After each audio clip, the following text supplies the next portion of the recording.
Hello everyone, I am Shivraj Aditya और मैं आप सभी का स्वागत करता हूं आप ही के अपने यूट्यूब चैनल पे। आज के सेशन में हम लोग देखने वाले हैं असम गवर्नमेंट का जो लास्ट एग्ज़ाम हुआ है, सबसे बड़ा exam ADRE, Assam direct recruitment. Assam direct recruitment का जो ऑफिशियल पेपर है, ठीक है। उस ऑफिशियल पेपर का हम लोग पेपर नंबर 3 सॉल्व करने वाले हैं। बेसिकली दो पेपर हुआ था, paper 3, paper 4। Paper 3 was for HS category, ठीक है, हायर सेकेंडरी, जिसका एलिजिबिलिटी क्राइटेरिया था मिनिमम आपको क्लास 12 पास होना पड़ेगा, ओके। और जो पेपर 4 है दैट वाज फॉर ग्रेजुएशन, जिसका मिनिमम एलिजिबिलिटी क्राइटेरिया था ग्रेजुएशन, राइट। तो शुरू करते हैं हम लोग। Okay, so before we start, okay, so मैं आप सभी को ये बताने वाला हूँ कि आज अभी जो मैं सॉल्व करूंगा 15-20 क्वेश्चंस जो पेपर में आए हुए हैं, ठीक है, this is kind of a practice set, okay. आपको इसको प्रैक्टिस सेट की तरह लेना है, राइट। यहाँ पे मैं ज़्यादा इलेबोरेट नहीं करने वाला कंसेप्ट को। जिनको जितना आता है कंसेप्ट, उन क्वेश्चंस को आप फोकस करो, ठीक है। और जिनको पहले से थोड़े बहुत हर चैप्टर्स का बेसिक पता है, they can watch the full video और वो लोग सारे क्वेश्चंस अटेम्प्ट कर सकते हो। बाकी लोगों को मैं यही सजेस्ट करूंगा कि जैसे जैसे आपके चैप्टर्स कंप्लीट होंगे, you can come back into the video and solve the questions on your own, and उसके बाद आप देख सकते हो कि मैंने कैसे किया। अगर आपको अपना तरीका बेस्ट लगता है मेरे वाले से, so you can opt that, या फिर आपको अगर मेरा तरीका सही लगता है then you can opt for my process also, okay. So शुरू करते हैं without wasting any further time. तो मैंने यहाँ पे पीडीएफ डाउनलोड कर रखा है, okay. So this is paper 3, set A. Set A B C D में एज सच कुछ फर्क है नहीं, ठीक है। Let me remove the glasses, उससे रिफ्लेक्शन आ रहा है। तो set A B C D में एज सच कुछ फर्क है नहीं, ठीक है, क्योंकि सीरियल नंबर का ही फर्क है। सो दिस इज पेपर 3, जो कि क्या है, क्लास 12, जिसका एलिजिबिलिटी क्राइटेरिया था, राइट। तो हम लोग देखते हैं यहाँ पे, अगर आप देखोगे तो 150 मार्क्स का पूरा एग्जाम है, 2 घंटे आपको मिलेंगे। यानी निगेटिव मार्किंग यहाँ पे है नहीं, क्योंकि यहाँ पे लिखा हुआ था कि there will be no negative marking, और 1.5 मार्क्स करके है अगर करेक्ट करोगे तो, ठीक है। तो पहले जो 40 क्वेश्चंस हैं वो जीके के होते हैं। तो आई स्किप दोज 40 क्वेश्चंस। यहाँ पे 5 लैंग्वेजेस में क्वेश्चंस दिए हुए हैं यहाँ पे। वेट, तो हम लोग पहले 40 क्वेश्चन स्किप करते हैं, ओके। तो ये लास्ट क्वेश्चन यहाँ पे था। चलो, 41, क्वेश्चन नंबर 41, ठीक है। शुरू करते हैं हम लोग। Okay, the LCM of two numbers, the LCM of two numbers is 40 and their HCF is 4, ठीक है। सो एलसीएम क्या होता है, एचसीएफ क्या होता है, ये मैं अभी ज्यादा इलेबोरेट नहीं करने वाला। बट यहाँ पे इस क्वेश्चन में एक फैक्टर काम में आने वाला है, एक जो फॉर्मूला है वो काम में आने वाला है, वो है LCM multiplied by HCF is equal to product of the two numbers. अगर दो कोई नंबर है तो उनका एलसीएम और उनका एचसीएफ अगर आप मल्टीप्लाई कर दोगे तो आपको क्या मिलेगा, आपको उन दोनों का प्रोडक्ट के बराबर का एक वैल्यू मिल जाएगा, right. Okay, I might require this white space, so मैं कैमरा अपना बंद कर देता हूं,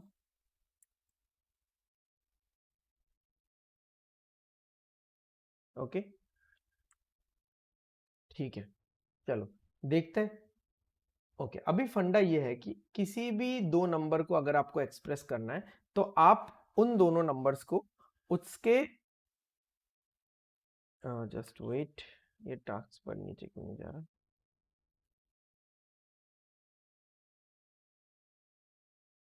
just give me a moment guys.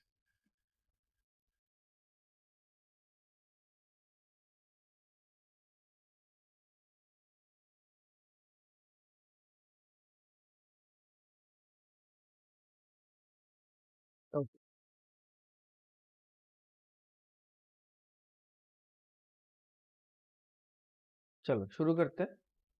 Okay, सो अगर आपके सामने HCF है और LCM है किसी भी दो नंबर का, तो आप क्या कर सकते हो कि आप हमेशा उन दोनों नंबर को HCF में ही एक्सप्रेस कर सकते हो। You can never ever express two numbers in the form of their LCM। आप हमेशा दो नंबर्स को उनके HCF के तौर पे ही एक्सप्रेस कर पाओगे। ठीक है, तो मुझे लगा वीडियो ऑन कर देता हूँ, समझ में आएगा थोड़ा। तो अगर दो नंबर्स यहाँ पे है तो मैं उसको 4x और 4y मान के चल सकता हूँ। ठीक है, अभी अगर आपको एलसीएम निकालना आता है तो आप बोलोगे कि ये जो दो नंबर्स है इनका एलसीएम क्या होगा। इनका एलसीएम होगा, एलसीएम क्या होता है, कॉमन कॉमन ले लो, कॉमन जैसे 4a ले लिया और जो लेफ्ट आउट पार्ट है उसको भी साथ में ले लो, तो एलसीएम होगा 4xy। फिर से बोल देता हूँ, एलसीएम होता है कॉमन ले लो। ठीक है, तो 4 कॉमन था तो 4 ले लिया एक, और जो बाकी जो बच रहा है उसको भी साथ में ले लो। This is equal to 40। तो यानी अगर मैं कैंसिल करता हूं तो क्या आ रहा है, x into y equal to 10। तो अब ये हो क्या क्या सकता है, अभी हम लोग वैल्यूज देखते हैं कि ये क्या क्या हो सकता है। ये 1 हो सकता है, ये 10 हो सकता है। ठीक है, या फिर उल्टा करके लिखते हैं, चलो कोई इशू नहीं है, बात तो एक ही है। ठीक है, ये 10 हो सकता है, ये 1 हो सकता है, ये 5 हो सकता है, ये 2 हो सकता है, तभी 10 बनेगा। ठीक है, अब क्या होगा मुझे नहीं पता। ओके, अभी एक और बात है कि मैंने जो HCF के हिसाब से एक्सप्रेस किया, HCF 4 है तो एक को 4x ले लिया, एक नंबर को, दूसरे को 4y ले लिया। तो अब होगा क्या यहाँ पे कि ये जो x और y है ये को प्राइम नंबर्स है। अभी बहुत लोगों को पता नहीं कि को प्राइम नंबर्स क्या होता है। को प्राइम नंबर ऐसे नंबर्स होते हैं जिनके बीच में कुछ कॉमन नहीं होता, जैसे 7 और 5 कुछ कॉमन नहीं है, 11 और 13 कुछ कॉमन नहीं है, 9 और 16 कुछ कॉमन नहीं है। ठीक है, बट अभी देख लो 12 और 18, 12 और 18 में क्या कॉमन है, 12 और 18 में 2 कॉमन है, 3 कॉमन है। अगर मैं ओवरऑल बताऊं तो 12 और 18 में 6 कॉमन है। राइट, जिन दोनों नंबर्स में कुछ भी कॉमन नहीं होता उनको को प्राइम नंबर्स बोला जाता है। राइट, सो ये जो मैंने दो नंबर्स को एक्सप्रेस किया with the help of their HCF, सिर्फ उसी से हो सकता है, ध्यान रखना, LCM से नंबर्स एक्सप्रेस नहीं हो सकते। 4x और 4y मैंने ले लिया, तो x और y को प्राइम नंबर्स है। राइट, x और y को प्राइम नंबर्स। तो अभी यहां पे क्या बोला है, if the difference between them is 12, यानी इन दोनों नंबर्स को अगर मैं माइनस करूंगा, इन दोनों नंबर्स को अगर मैं माइनस करूंगा तो मुझे 12 मिलेगा। ठीक है, पूरे इक्वेशन को 4 से डिवाइड कर दो, ये x हो जाएगा, ये y हो जाएगा, ये 3 हो जाएगा। 4x को 4 से डिवाइड किया x, 4y को y से 4 से डिवाइड किया y, 12 को 4 से डिवाइड किया 3। अब x और y ऐसे दो नंबर्स होंगे जिनके बीच में गैप 3 का आना चाहिए। तो अभी आप देख लो कि यहां पे 3 का गैप तो है ही नहीं, तो ये कैंसिल हो गया। यहां पे 3 का गैप है तो इसको हम लोग मान लेंगे। तो x को हमने मान लिया 5, y को हमने मान लिया 2। राइट, अगर मैंने x को 5 और y को 2 मान लिया तो ये जो नंबर बनेगा ये बनेगा 20, और ये जो नंबर बनेगा ये बनेगा 8। ठीक है, और सम ऑफ द नंबर्स पूछा है, सम ऑफ द नंबर्स 28 होगा। तो इस क्वेश्चन से आपको क्या क्या सीखने को मिला, इस क्वेश्चन से आपको ये सीखने को मिला कि LCM और HCF अगर दे रखा है, ठीक है, तो इसका एक रूल तो ये होता है कि LCM into HCF is equal to product of the numbers. But ये इस क्वेश्चन में काम में नहीं आया, बट बहुत इंपॉर्टेंट है। ठीक है, लिख के रख सकते हो आप लोग। Okay, product of numbers. Okay, anyways इस क्वेश्चन में क्या क्या काम में आया, हमने क्या देखा कि HCF और LCM अगर दिया हुआ है तो किसी भी दो नंबर्स को आप HCF में ही कन्वर्ट कर सकते हो, यानी HCF में ही एक्सप्रेस कर सकते हो। तो HCF 4 है तो हमने 4 के हिसाब से 4 का हेल्प लेके एक्सप्रेस किया, 4x 4y। फिर मैंने देखा कि LCM लेना है, और दो नंबर्स का LCM कैसे लिया जा सकता है, या फिर दो नंबर्स हो, तीन नंबर्स हो, LCM कैसे लिया जा सकता है। कॉमन को अलग कर लो और बाकी जो बचेगा उसको साथ में उठा लो। तो 4x और 4y में कॉमन क्या था, 4, तो हमने 4 को अलग कर लिया जैसा कि आपको यहाँ पे दिख रहा है, और बाकी जो xy था उसको हमने उठा लिया। तो 4xy एलसीएम हो गया, जबकि एलसीएम का वैल्यू दिया हुआ है 40, इक्वल टू 40 हो गया, x और y 10 हो गया। और दो नंबर को मल्टीप्लाई करके 10 कब आ सकता है? 10 इंटू 1 होना चाहिए, 5 इंटू 2 होना चाहिए। अब चेक करते हैं कैसे होगा। दोनों के बीच में डिफरेंस 12 है, तो 4x minus 4y equal to 12। पूरे इक्वेशन को हमने क्या किया? पूरे इक्वेशन को हमने क्या किया? पूरे इक्वेशन को हमने 4 से डिवाइड कर दिया, तो x माइनस वाई 3 आ गया। यानी x और y ऐसे दो नंबर्स होंगे, और वो भी कोप्राइम नंबर्स, ठीक है, जिनके बीच में कॉमन नहीं है कुछ। ऐसे दो कोप्राइम नंबर्स होंगे जिनके बीच में गैप 3 का होना चाहिए।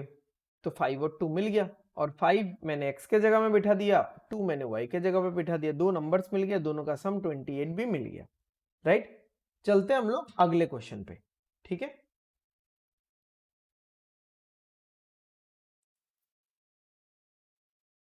यही क्वेश्चन सॉल्व करना है हमको, बट इंग्लिश वाला वर्जन निकाल लेते हैं।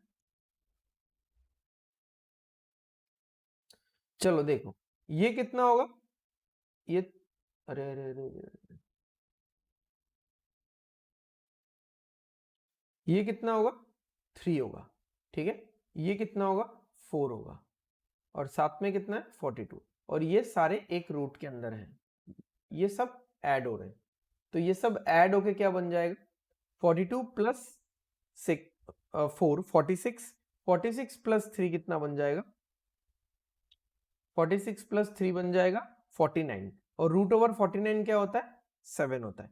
तो ये जो पूरा पार्ट है, ये पूरा पार्ट का आंसर हो गया 7। ठीक है, फिर 7 के साथ क्या मल्टीप्लाई किया हुआ है? 5, यहाँ पे दिख रहा है 5 मल्टीप्लाई किया हुआ है, ये कितना बनेगा? 35। और 35 से पहले क्या है? 134 है, और ऊपर में रूट है, तो ये कितना आ रहा है? 169 आ रहा है, जिसका आंसर क्या आना चाहिए? 13 आना चाहिए। तो ये जो पूरा पार्ट है, इसका आंसर हो गया 13। अब 13 के साथ में 51 जुड़ा हुआ है, और उसके ऊपर भी फिर से रूट है, तो इसके ऊपर अगर रूट है तो क्या होगा? रूट ओवर 64 होगा। इसका आंसर हो जाएगा 8। ठीक है, आपको समझ में नहीं आया तो फिर से और एक बार दोबारा से देखिए, देखिए कि मैंने क्या करने की कोशिश की है। यहाँ पे रूट 9 को मैंने 3 लिखा, रूट 16 को मैंने 4 लिखा है, और यहाँ पे साथ में 42 है। टोटल ऐड किया तो आ रहा है 49, जो कि रूट ओवर 49 में यानी 7 होता है। 7 इंटू 5 35, 35 प्लस 134 169, रूट ओवर 169 13 होता है। 13 प्लस 51 64, 64 उसका स्क्वायर रूट अगर लेंगे तो 8 होगा। ओके, चलते हैं हम लोग नेक्स्ट क्वेश्चन पे। दो क्वेश्चन में काफी ज्यादा टाइम लग गया, क्योंकि मैंने ज्यादा ही इलेबोरेट किया है। ठीक है, इतना ज्यादा इलेबोरेट नहीं करने वाला मैं।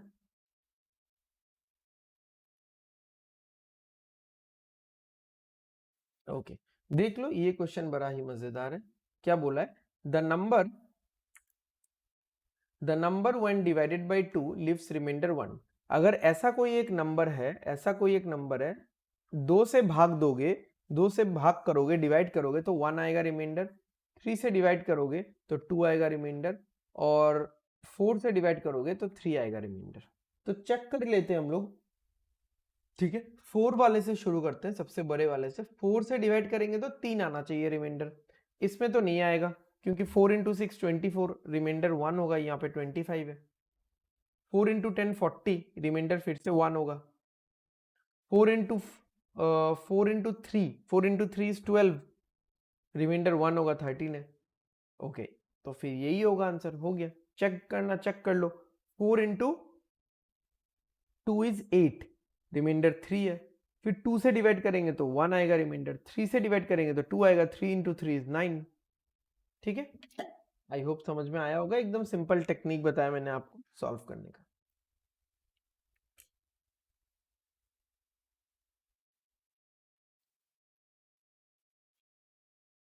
ओके, ये क्वेश्चन देख लो, ये भी सिंपल क्वेश्चन है एक।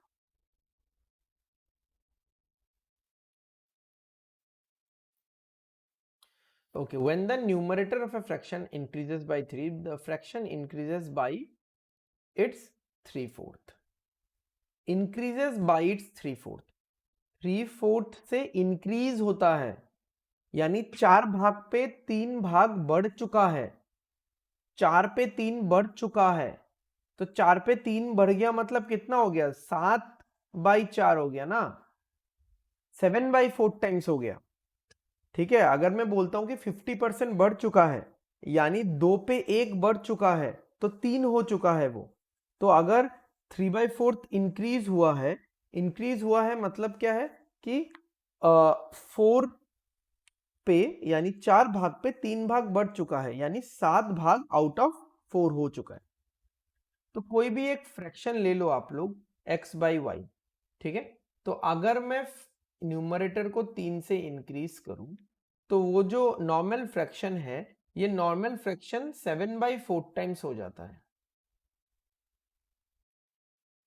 नॉर्मल फ्रैक्शन कितने टाइम्स हो जाता है?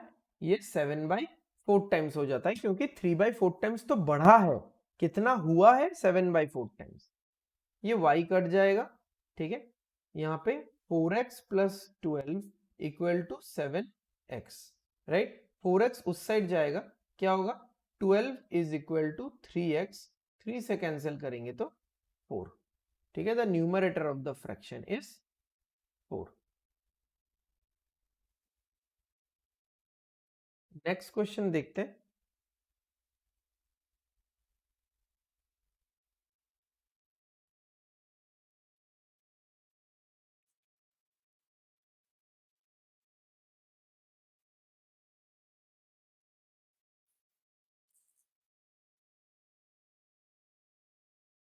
ओके, देखो, अब ये जो कंपैरिजन है, सबसे छोटा निकालने बोला है, रूट हटा दो, नॉर्मली लिखते हैं।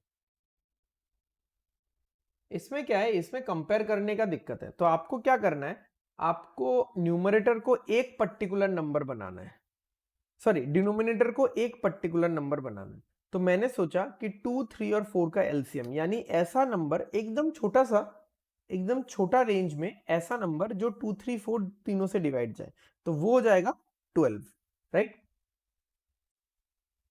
तो मैंने क्या किया, इसको 6 से मल्टीप्लाई कर दिया तो ऊपर भी होगा, इसको 4 से मल्टीप्लाई कर दिया तो ऊपर भी 4 से मल्टीप्लाई होगा, इसको 3 से मल्टीप्लाई कर दिया तो ऊपर भी 3 से मल्टीप्लाई होगा, और इसको 4 से मल्टीप्लाई कर दिया तो ऊपर भी 4 से मल्टीप्लाई होगा। अब क्या बन रहा है? 6/12, 4/12, 3/12 और 8/12। तो सबसे छोटा कौन सा? 3/12, यानी ये मिड थर्ड वाला, ठीक है। ये है सबसे स्मॉलेस्ट।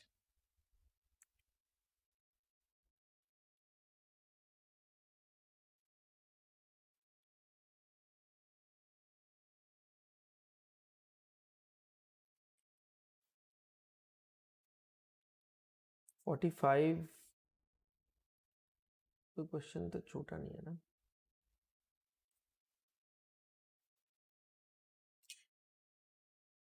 चलो करते हैं इसको। x का वैल्यू क्या है? √3, और मुझे x⁴ तक जाना, तो x का वैल्यू है √3।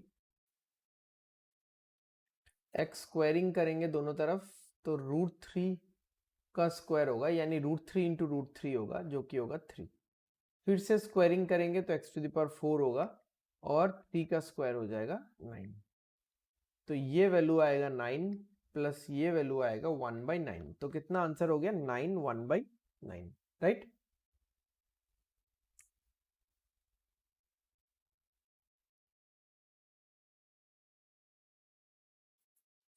ये फिर से एक सिंपल क्वेश्चन है। जब भी ऐसा दिया रहेगा, आप लोग ये समझ के चलो कि x का वैल्यू 3 ही है, y का वैल्यू 4 ही है, और z का वैल्यू 7 ही है। उस हिसाब से इसको कैलकुलेट करते हैं। x plus y plus z, यानी 3 plus 4 plus z, divided by 2z, यानी 2 इंटू 7। तो कितना हो जाएगा? 14 हो जाएगा, नीचे भी 14 होगा, दोनों कैंसिल हो जाएगा, तो आंसर होगा 1, राइट। चलो, just give me a moment.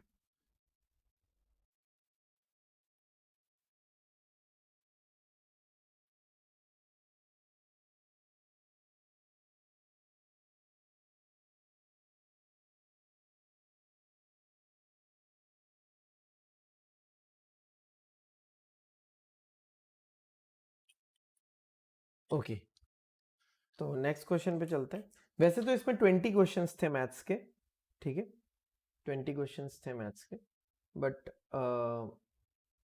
20 English के से 10 अराउंड रीजनिंग के थे, 10 या 8, ठीक है। तो मैं 10 ही करवाऊंगा आज मैथ्स का, ज़्यादा लोड नहीं डालने वाला आप सब पे। ओके, एनीवेज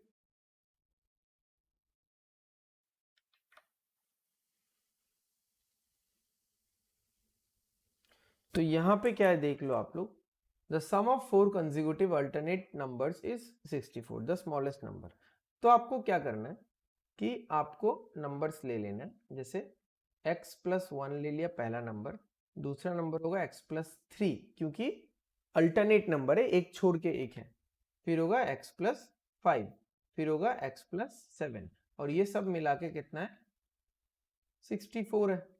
तो बीच बीच में अब प्लस कर दो, कितना हो जाएगा यहाँ पे 4x हो जाएगा, 1 और 3 4, 4 और 5 9, 9 और 6 9 और 7 16,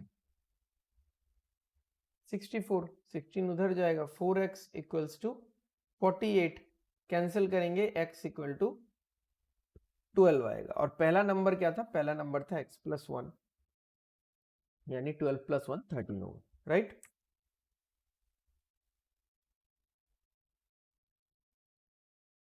यहां पे वो वाला फॉर्मूला काम में आएगा जो मैंने आपको बताया था।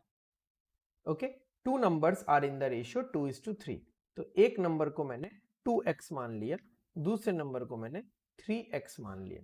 Product of their LCM and HCF is 96, ठीक है। तो product of LCM and HCF is 96, और मैंने क्या बोला था, product of LCM and HCF is equal to product of the numbers, तो नंबर्स का भी प्रोडक्ट करो। तो 6x² इज इक्वल टू 96, 6 से कैंसिल करेंगे तो 16 आएगा, x² equal to 16।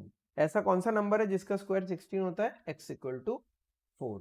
Some of the numbers निकालना है, तो x इक्वल टू 4 बिठा देते हैं, तो ये कितना होगा 8, यहाँ पे बिठा देंगे तो 12 होगा, तो सम ऑफ द नंबर्स 20 हो गया, राइट।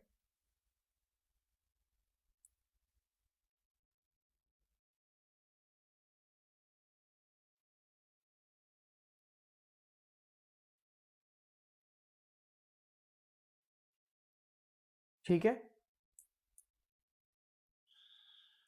सॉल्व करते हैं। If salary of A is 25% more than that of B, तो यानी ए का सैलरी बी का सैलरी, अगर बी का सैलरी 100 मान लिया हमने तो 25% ज्यादा, 100 का 25% कितना होता है 25, तो उतना ज्यादा यानी 125 होगा।